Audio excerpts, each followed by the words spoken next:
Welcome to H today. తమ సమస్యలు పరిష్కారం చేయాలని మంగళవారం సాయంత్రం విజయనగరంలో 104 ఉద్యోగులు కొవ్వొత్తులతో ర్యాలీ చేశారు. ఈ సందర్భంగా సిఐటియు జిల్లా కార్యదర్శి రమణ మాట్లాడుతూ 104 ఉద్యోగుల వేతనాలను గతం కంటే యాజమాన్యం తగ్గించేసింది అని, ఉన్న సెలవులు దినాలలో రద్దు చేసిందని ఆరోపించారు.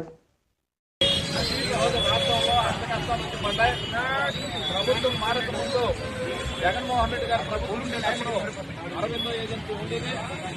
ఈ ప్రభుత్వం వచ్చినాక ఆ ఏజెన్సీ కాల పరిస్థితి ముగిసిందని చెప్పి భవ్య ఏజెన్సీ ఇచ్చారు. భవ్య ఏజెన్సీ రంగంలోకి వచ్చినాక ఈ రోజు వరకు తీసుకున్న జీతాలను తగ్గించారు, మొన్న సెలవులను తీసేశారు, బఫర్ని లేపేశారు, అడిగిన వాళ్ళని తొలగించడం, సస్పెండ్ చేయడం, ముగిలి ఆపేయడం అనేది చేస్తున్నారు. రోజు రోజుకి వేధింపులు పెరుగుతున్నాయి. ప్రజలకు ప్రశాంతంగా ఉండి సేవలు అందించాల్సిన వాళ్ళని ఇన్ని ఇబ్బందులు గురి చేస్తుంటే, అభద్రత గురి చేస్తుంటే, ఆందోళన గురి చేస్తుంటే ప్రజలకు సరైన వైద్య సేవలు ఏ విధంగా అందించాలని చెప్పి అడుగుతున్నాం. ఈ సమస్యను పరిష్కరించండి మహాప్రభావం అని చెప్పి గత 6 నెలలుగా వివిధ రూపాల్లో ప్రదర్శనలు ఇవ్వడం, వినతిపత్రాలు ఇవ్వడంతో పాటుగా వివిధ రూపాల్లో నిరసన తెలియజేస్తుంటే ఈ ఆరోగ్య శాఖ మంత్రికి పట్టడం లేదు. భవ్య ఏజెన్సీని పిలిచి కూర్చోబెట్టి సమస్య పరిష్కారం చేయడం లేదు.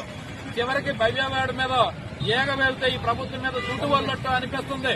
కాబట్టి ఈ ప్రభుత్వం ఎప్పటికైనా సరే 104 ఉద్యోగుల సమస్యల పరిష్కారం చేస్తారో, చెయ్యకపోతే రానున్న కాలంలో వైద్య ఆరోగ్య రంగంలో పనిచేస్తున్న అన్ని రకాల ఉద్యోగులను ఐక్యం చేసి మద్దతు కూడగట్టి పెద్ద ఎత్తున ఉద్యమానికి సిద్ధం కాబోతున్నాం.